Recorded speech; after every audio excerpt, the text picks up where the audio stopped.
Vous démarrez un projet SaaS et vous ne savez pas si vous devez choisir entre la simplicité de Coolify ou la puissance de Kubernetes. Dans cette vidéo, nous allons voir ensemble les différents points forts de Coolify et Kubernetes, mais surtout à quel moment est-ce qu'il est nécessaire de passer de la simplicité de Coolify à la puissance de Kubernetes. Quand vous démarrez un nouveau projet SaaS, la vitesse de déploiement est extrêmement importante.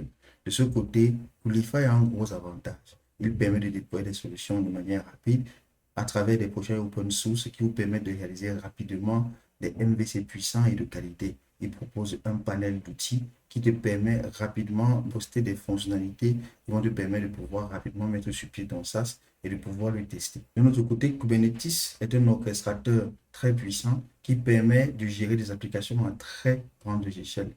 Mais que se passe-t-il lorsque votre projet va grandir? Lorsque votre projet va grandir en termes de trafic et en termes de fonctionnalité, Kubernetes pourra être un atout majeur, car il va permettre d'orchestrer différentes applications à très grande échelle en déployant sur différents types de clusters.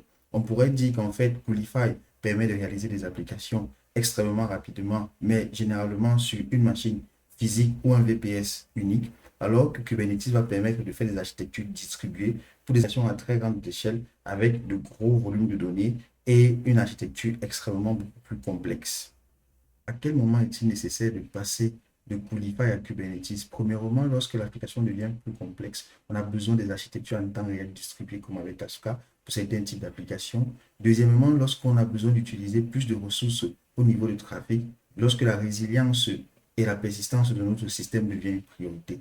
Dans tous les autres cas où on a besoin de faire des MVP rapides afin de valider son idée de SaaS, afin de pouvoir itérer rapidement et simplement, Coolify se révèle être la meilleure solution. Donc, dans cette vidéo, nous avons vu ensemble à quel moment nous avons besoin de passer de Coolify à Kubernetes. Nous avons vu les avantages de Coolify et ceux de Kubernetes.